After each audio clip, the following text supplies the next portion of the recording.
Hi, I'm Leanne Ely. I'm a nutritionist, a New York Times best-selling author, and some people even say I'm a life coach. I started the Daily Dish Show to share my story, my truth, and my journey to vibrancy, and to inspire others to do the same. Because it's all about grit, perseverance, and finding a way despite the odds. It's about embracing the whole woman, not just the parts that are easy to love, and feeding her heart, mind, body, and soul. But I found that this isn't just my story, it's your story too. It's go time. This is the Daily Dish. It is the Daily Dish, and it is go time. And I'm so glad you're here. Hello, Catherine. Good to have you here. And good to have all of you here who are, I know, stumbling on in right now. What a great day we have. First of all, I have to just brag on our weather. It is 75 degrees out there, which I don't mind one itsy bitsy bit. Played some sweaty pickleball today, and you can see I'm already getting a tan. So pretty fun. Hi, Christine. Gosh, it's been a minute. I'm glad you're here. Patsy, Erica, Jeanette. Who else is here? Beverly. Lovely to have you here. Helen, Jackie. Hail, the gang's all here. We're going to have a good time today. Carol's here too, by the way, y'all. So this week we are getting ready. We are setting up, we are teeing up, and we are, who is ready for the ultimate sprint? Pinkies up, throw some down. Do you already have your guide? Did you order your kit? Are you ready to do it? Because on April 10th, that's this Monday coming up, Rock and Roll Sisters, we're doing the first time ever ultimate sprint. That is 1-2 weeks. The first week we really get our eyeballs on, what is it? We get our eyeballs on protein. We prioritize protein and what that means to you. You're going to find that out, okay? It's all in the kit. It's going to take you through step by step. That's number one. Number two, step two is we start prioritizing fiber. Now we do this in two-week segments just because sometimes these new things and get the learning thing, man, can be overwhelming. And I want to overwhelm you. I want you to look at this and go, yes, ma'am, I've got this down. That's why we're going to do it for 2 weeks. Recipes, menus, shopping lists, blah, blah, blah, blah, blah. It's all there. And the explanation on the whole thing and the webinar and everything. You can find it all at savingdinner.com/us. That's US for Ultimate Sprint. And I'm telling you, I sure hope, and I'm rallying. This is our first time out the gate with this one. First time. So I am trying to get as many women as we can into this and seeing the value of prioritizing your protein and then also your fiber, because these are big deal things. And you know me, I've been working on this one for a while, and I'm very, very proud of it, and I want you to be a part of it. Okay? Hi, Kathy. I'm glad you're here. There's our Nancy. Whoop, pinkies up. Anyway, you got that one. The second thing that you need to know is that we have a special and a half for you this week. It's beauty support. If you are a beauty support fan, and we have a ton of them. As a matter of fact, Wendy, go look at Wendy's testimonial in the Sprint group. Boy, oh boy, does she love it. She loves this stuff. I don't blame her. Tanya's here live, by the way, y'all. Hey, Tanya. This beauty support makes things like the what was used to be bald spots and what have you go away. Look, this and this. Yeah. Isn't that cool? Really, really simple, really easy. A resource for distributing grams of protein of things like, you can find that on, what is the Spark Fit, I think it is. You can also, Christine, you can also take like how 16 grams of protein equals how many ounces. You could do things like that. And we'll give it to you on, our friend Google will help you out tremendously on that.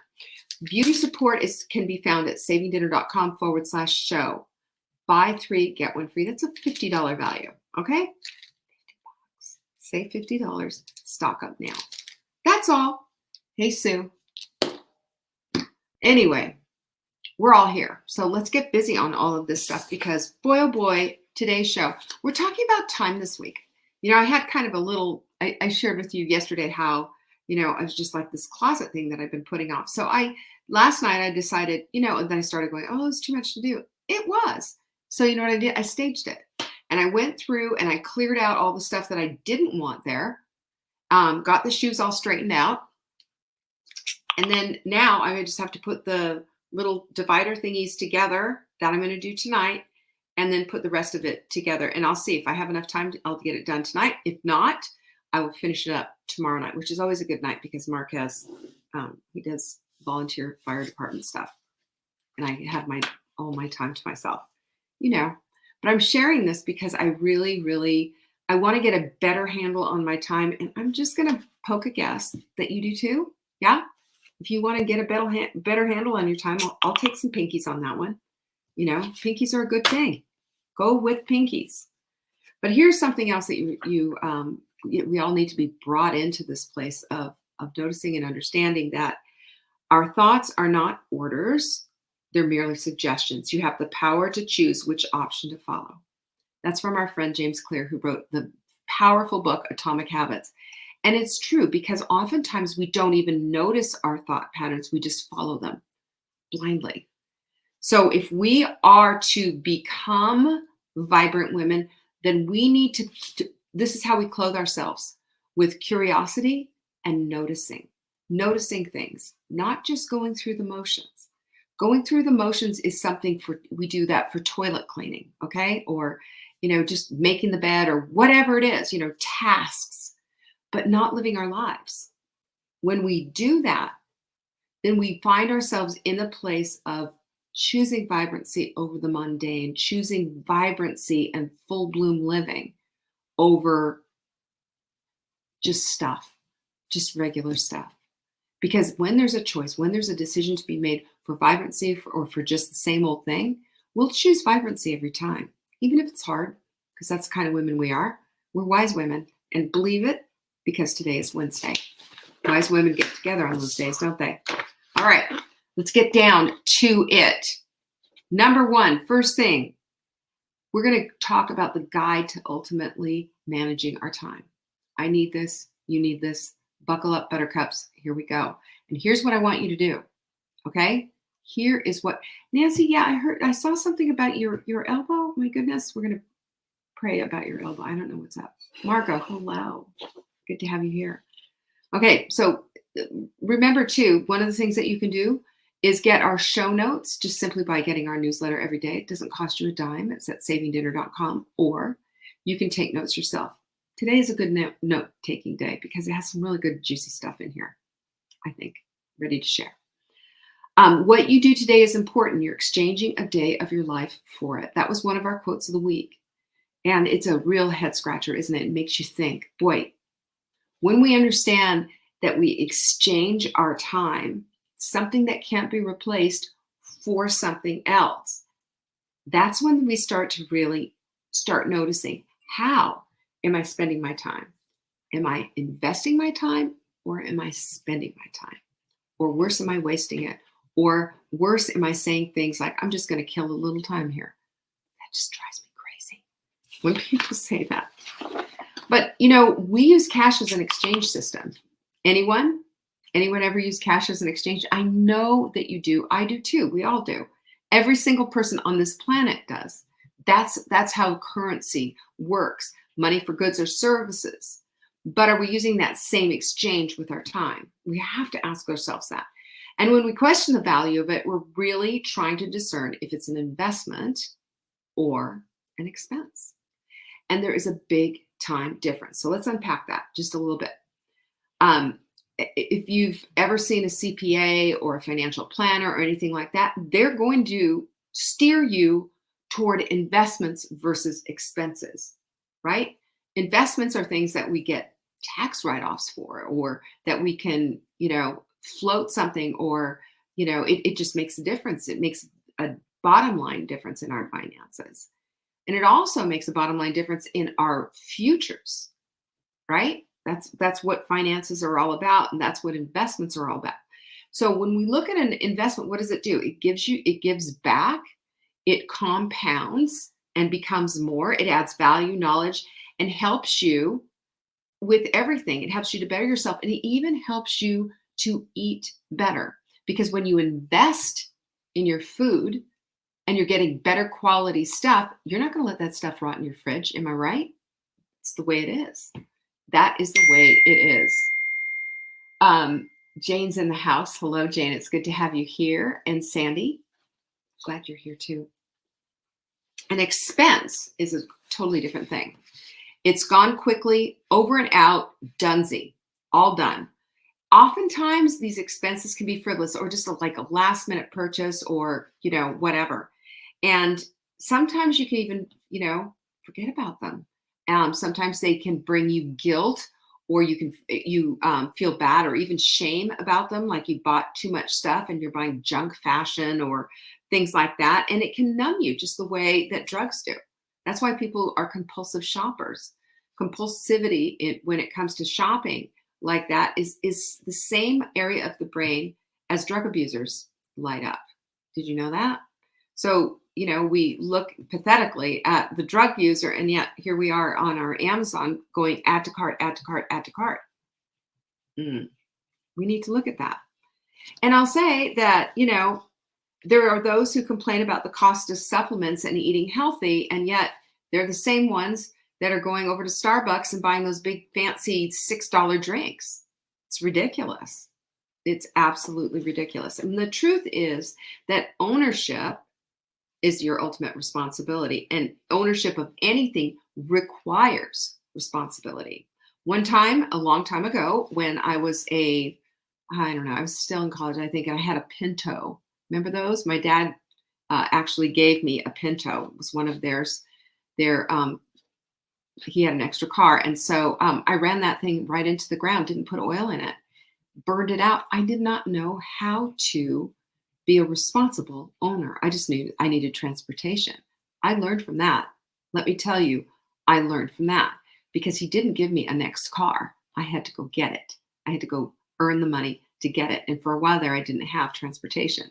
Difficult to do in California. So that's when we start to learn and connect the dots that investments need responsible ownership. And that requires some kind of action, usually, to either maintain or to add more investment capital to it. Did you know that 35% of pets don't stay with their original owners, right? Why is that? Why is that? Well, it's because they find out that the responsibility for owning a pet is more than they're able to handle. They're not willing to take on the whole thing. And we know that cars require a time and investment, maintenance, spare parts, and all of that. And by the way, just funny, you remember when I went skiing in February with Mark? So we went skiing in February. We took our car into the dealership because it needed a part. So we said, fine, it's a 2015 and it's a diesel, it's an SUV. I took it in. Do you know we still have a rental car? Not a rental car, it's a loaner car from the dealership. Otherwise, we would have been screaming. They can't find the part. But the investment on our part is that we own this car free and clear, and that we'll hold on. We'll drive their brand new fancy car, no problem. Go ahead and get my part. But spare parts, that's all part of the investment thing. And it just really befuddles me when here you are with this huge, it's not the dealership, it's the car itself. They have a shortage of these parts and people aren't getting them. But isn't that interesting? You'd think they would invest in their product, even if it is a few years old, right? And houses, obvious investment. I've seen a lot of stinker houses. And when we were out looking for houses and stuff, I could not believe some of the stuff that I saw. These were investments of hundreds of thousands of dollars. And people aren't even willing to maintain even the smallest bit. We had one house that we saw, and it had vines growing up through, the cracked windows and what have you, just neglected. Hundreds and thousands of dollars is what this house is worth. And yet to spend, I don't know, a few $1,000s to fix a dead window or replace a window isn't worth that time. It befuddles me. So the contrast between being responsible and not is dramatic and very consequential. Because that one house that I'm telling you about, somebody bought that house, put it back on the market, and is selling it now for 4 times it ended up being bought for. Simply because the responsibility, the new owner took the responsibility to make that house an investment. So, how do we do all of this? Keeping in mind, of course, that what we're talking about here is not houses and cars, but we're talking about time. Because I believe that managing time is even more important and even more serious than cars or houses, because cars and houses can be replaced. Your time cannot, ever. Remember, yesterday we talked about the dash where we live, and we don't know when our end time is. We know with cars, pretty much that car's on its last legs or whatever.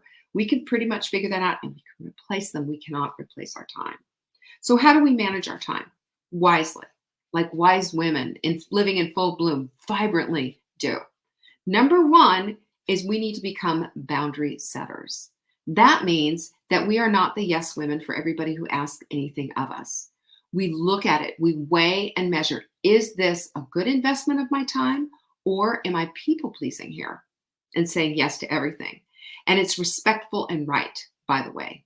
And saying no is freeing. I double dog dare you to give that a try. This is how you, by the way, honor yourself and your family and your home and everything else. If you find that things are not getting done in your home that you need to get done, or wherever, or even in a relationship because you're constantly running and going and doing and volunteering, time to dial it back, because you're not investing in the very first priorities that you say are your priorities anyway. You're investing in all the other things. It's interesting when we really think about it that way, isn't it? Number two is you set priorities based on your investment, not expense. But also, we have to also look at it and be a little bit careful. Like, for example, going out to dinner, if you went out to dinner all the time and just were uninterested in cooking, that would be a big expense. But going out to dinner as a date, that's an investment in your relationship between you and your spouse. Big difference. And, I always look forward to when Mark and I go out, but it's very infrequent. And we spend it, wisely, and go to places where, they're not going to be cooking the same thing that we are. Sushi's a favorite, for example. Number three is single thinking versus multi-thinking. With the exception of your indentured servants, and you know what they are, right? Your dishwasher, your washer and dryer, your crock pot, Instant Pot, all of those different things. All of these things can go all at one time. Aren't you so glad? We get so many things done at one time. But you, my dear, and me, my dear, we can't. We're not good at that. Have you ever tried that? Like, I got to organize my office over here, and I got to go upstairs and get the laundry started. I got to go do this and go. Try doing it all at one time and see how incomplete everything is. It doesn't get done. And so we need to start thinking singularity. Like, I'm going to get this done. I'm going to be on this closet and get this thing done and stay on top of it and get it done. It's a good investment of time. And we also get to then harness another magical action step, which is momentum. Because once you get going, boy, doesn't it make it a lot easier? Hey there, Julie. Number four is plan everything. Plan the important stuff, especially the important stuff. I used to, once upon a time when we first started the sprint, I used to say, do the sprint as if you are planning a wedding. Sit down with it, print the whole thing out, and go through it. What do I need from the grocery store? What can I prep up ahead? How can I set up my hydration session? How can I do all of these different things? Because when we do, we find ourselves really fully invested in that plan to make it happen. Anybody ever plan a wedding? I have with my daughter. And I will tell you, a lot went into it. But it came off without a hitch because of the excellent planning. So in your priorities, when you're sitting down with your stuff and you're looking at it, plan it like it's a special event. Who's doing that with the Ultimate Sprint? I am. I've got everything printed out. I've got my groceries mostly purchased because I'm getting ready early to get some things done. All of these things make a huge difference, gigantic difference. And they make the difference between following through and being 100% in and then kind of playing with it and not following through all the way. Absolute truth. And you know this because you've experienced yourself. I know that you have. And I will tell you that goals are made and accomplished when they're planned for. Simple. Goals don't just magically happen, and you don't just magically figure out the steps. It's because you're doing something with it on a daily basis. This is why, again, back to the whole Take Back Your Life planner. This is why we write out our goal statements daily. They're intentional, they're affirmational, and it really makes us think and notice what's the next thing that I need to do. So if you don't have one of these, we still have them at savingdinner.com/journal. There's a little teaching that goes with it, and it can change your life. And I know that it's worked for a lot of people. It's worked for me too. And last but not least is focus and flow. I'll tell you, there's just nothing like it. We need to do the first things first, right? And then we do the second. And then we do the third, because focus creates expansion. Expansion. More and better flow happens because then you're in the zone. And when you're fully in the zone and you see what the heck is going on, the productivity cannot be measured. It just can't, almost can't be measured. It can be measured, of course, but it's like you get things done. You get into flow. You get to use momentum as your ally. And you get to see things just massively done.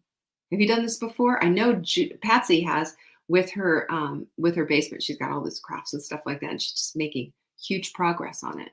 But that's the flow that I'm talking about. And momentum is the thing that's pushing it all the way there. How do you like that?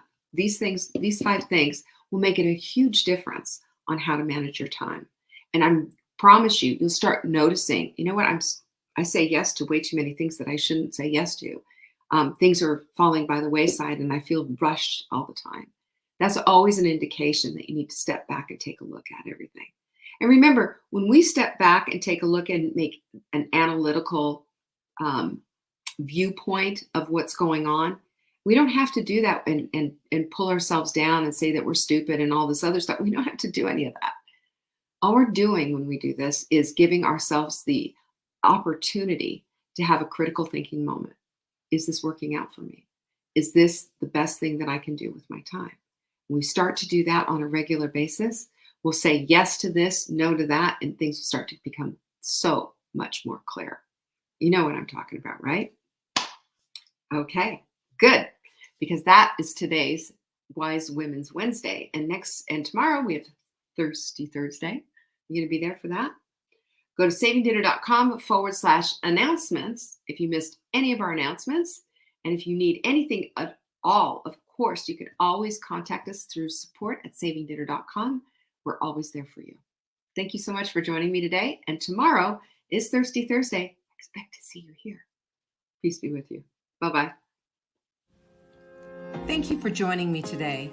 You can find me on TikTok for daily tips to help support your most vibrant life. And remember, you are the author of your own story. Until next time.